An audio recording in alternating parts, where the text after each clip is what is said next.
Hi there, thanks for joining me today.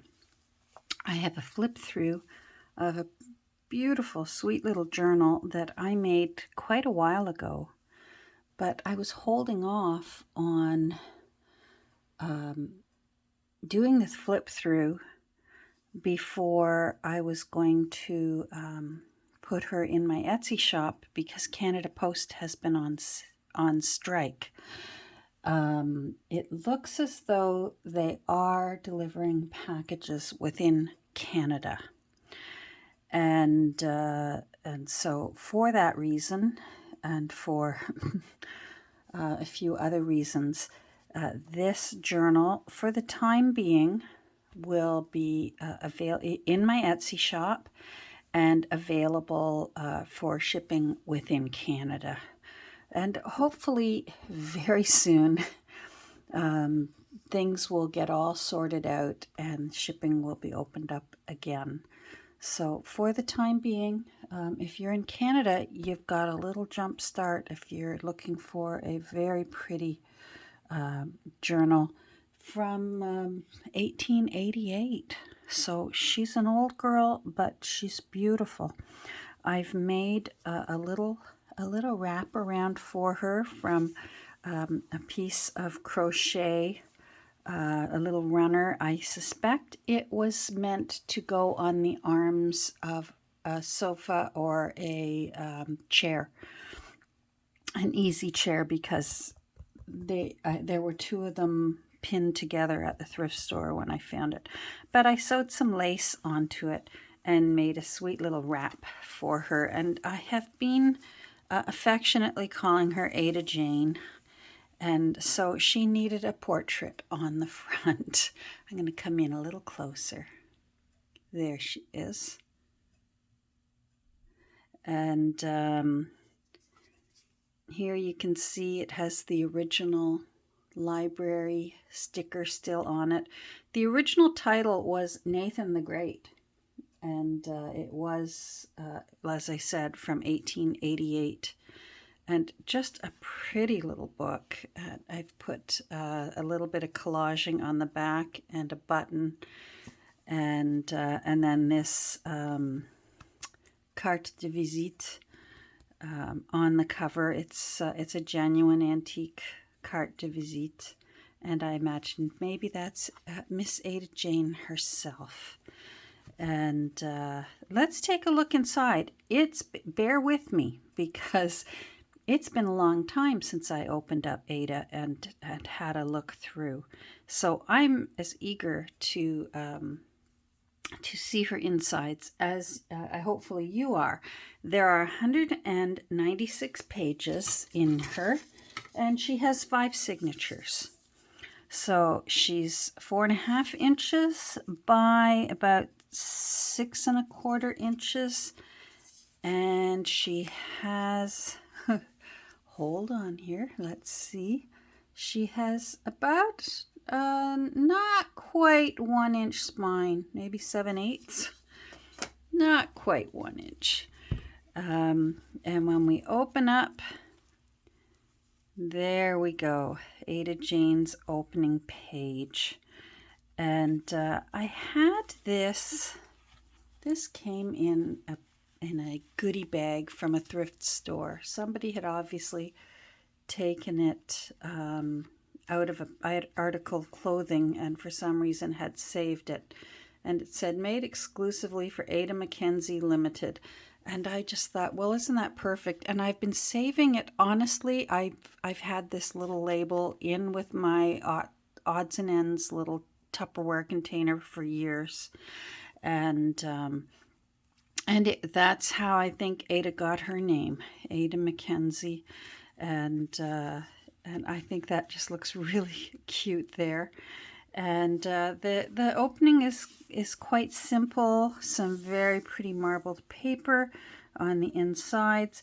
And here I have saved the original publication date, so 1888, which is so cool.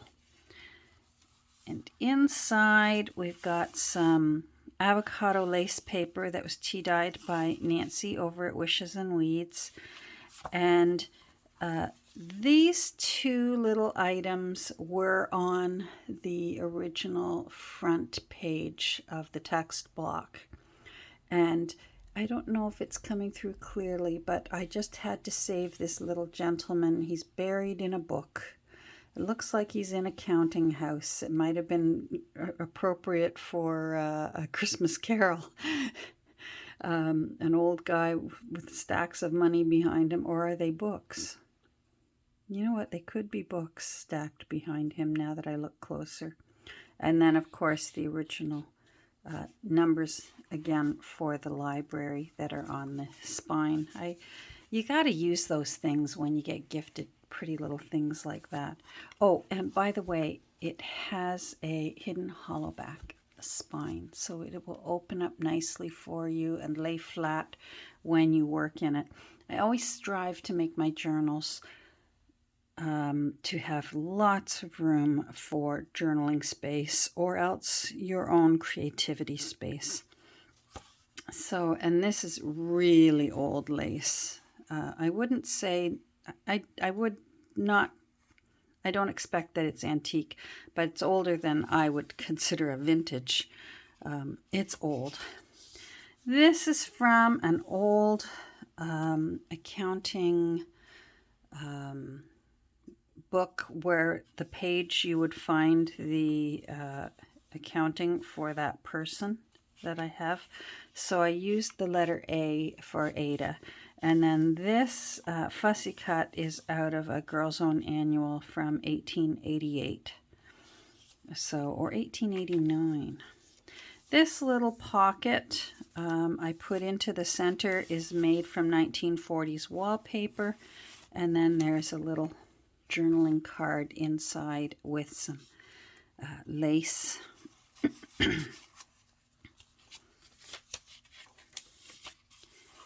And a little genuine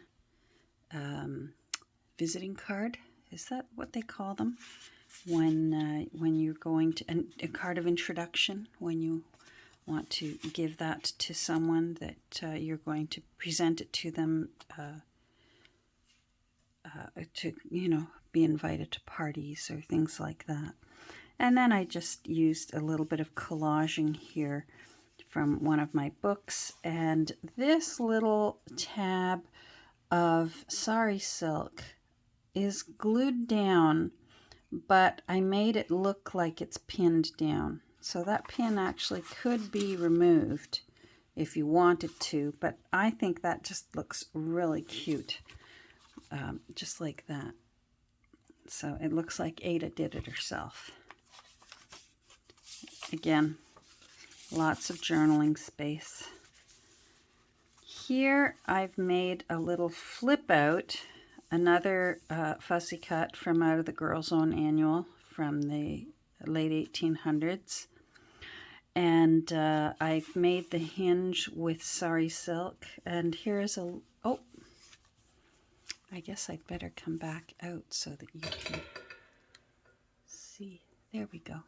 So this says Westaway Company Limited, and it was for a company called Clark Brothers, which I think is rather sweet because that was actually my father-in-law and his brother started a company 48 years ago, and initially it was called Clark Brothers.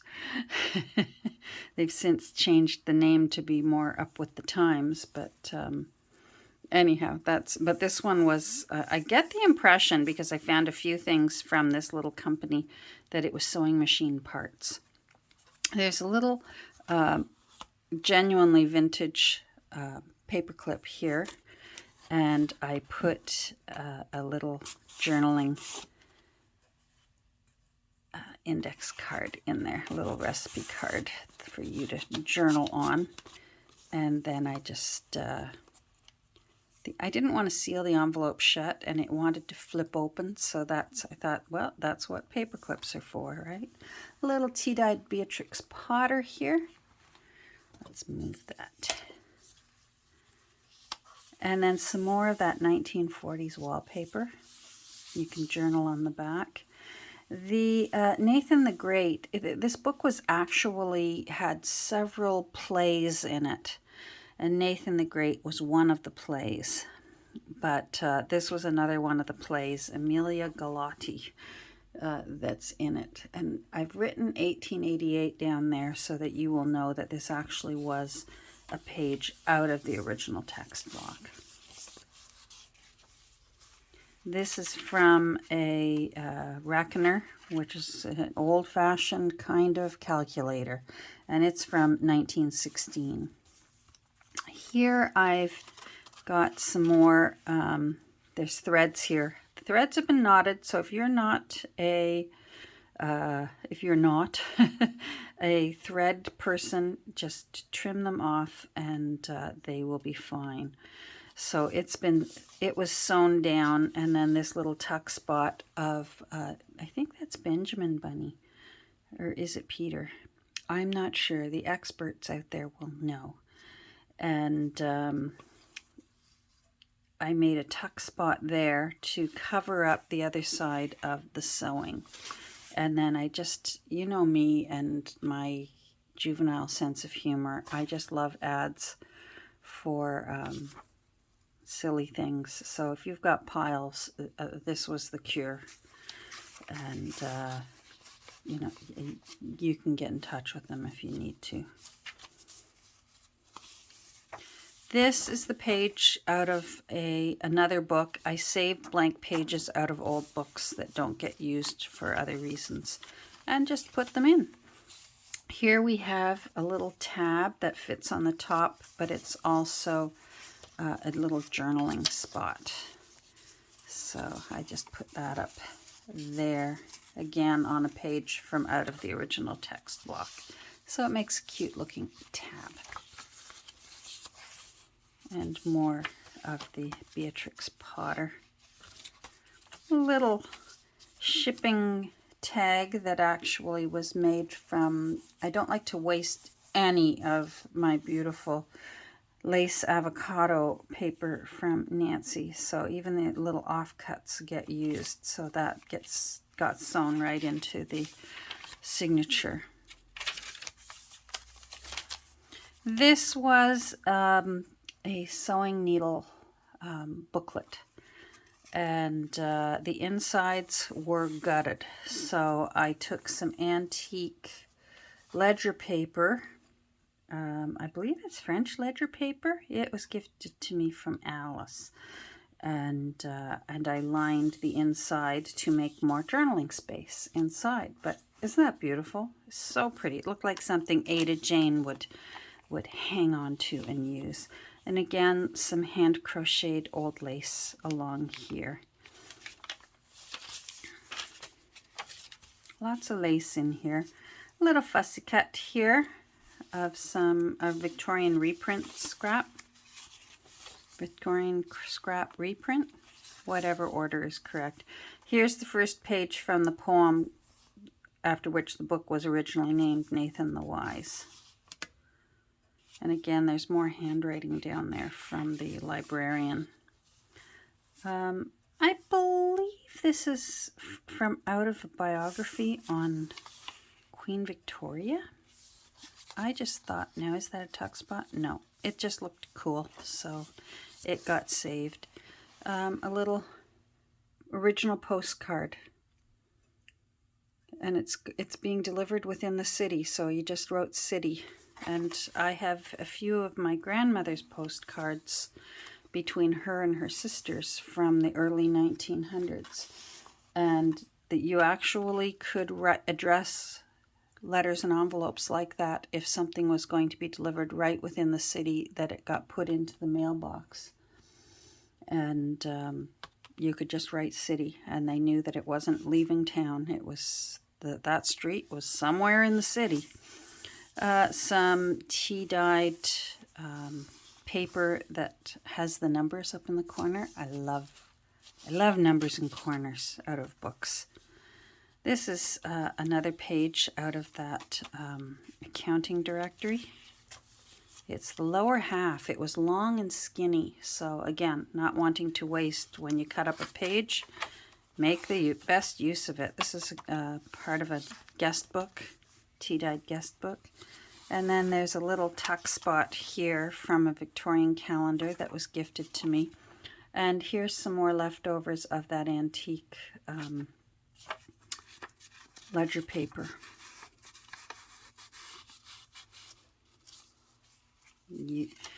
Making use of all those beautiful old papers, genuine. And a little punching along the edge there and inking it, and then doing some faux spills on it. Making use of some of the original papers from in the book and just cut them up for little journaling spots. This is from a vintage pattern envelope. I thought she looked rather elegant. And again, a little tab of lace just on the edge here. Here's a little, one of my favorite things to do is a movable tab. So both sides are usable, and you can put it at the top of a page to hold papers, or you can put it at the side of a page and it will stick out. Come on, you. Thank you. And it will stick out, and I like when I glue them purposefully so that they are crooked. So I've just had him up there, and it's just a little bird, so I used a word snippet that says cheer up. Sometimes that's what some birds sound like, their little bird call. And then another little tea-dyed piece of paper on that side. That can be moved anywhere in the book, which I like. This is again from that calendar that has reprints of Victorian postcards, and I've made another tuck spot out of it. And then there's a book here on how to, a page out of a book from 1897. This page is on how to take care of the feet and what to do about corns, chilblains, ingrowing nails, cold feet, etc. So there you go. And I guess if you got bunions or cramped up toes, that's got you covered.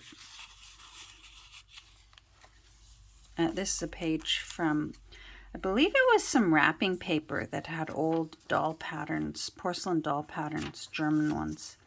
A page out of a small Sears Roebuck reprint catalog that I have.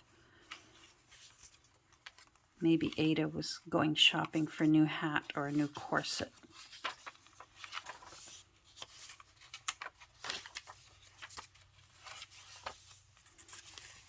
Another postcard here with one of those tiny little cute Tim Holtz paper clips. I try not to buy brand new very often, but when something's too adorable to say no to, I have to get it. And these little Tim Holtz tiny paper clips, they're too cute to ignore. And then this has somebody's letter in it, so there's no date on it. But it just says, "Dear sister, this is to let you know that I remembered your birthday." Isn't that sweet? So she must have either handed it to her or sent it in an envelope, because the whole postcard has her letter on it and no address and no stamp. Some more faux stenciling of coffee spills. And then on the back here, I've made a tuck spot out of some lace and just put in a little journaling card that was made from those scrapbook, they're almost like quilt pieces of larger scrapbook pages. And I just find, line the back and they make really pretty journaling cards. So that one's got more of the antique, so it's 1912 from the accounting book from a tailor over in Newcastle, which is a town a little east of where I live. So that goes in there. And then here on the back page is my little Sunnyside Journals sun and my signature and the year. So that's what I've been fondly referring to as Ada Jane. And I think she turned out sweet, and 196 pages with lots of room for you to do what you wish with Ada Jane. And she'll be available in my Etsy shop, so if you're interested, go over and take a look. As ever, I always do free shipping, and sadly, regretfully, for now, it's within Canada, and hopefully very soon, if things get sorted out, that will be opened up to more countries. So thanks for joining me today. I hope you enjoyed this little flip through, and I hope you'll take a second and say hi down below, and I'll say hi back at you. Take care, and we'll talk soon. Bye.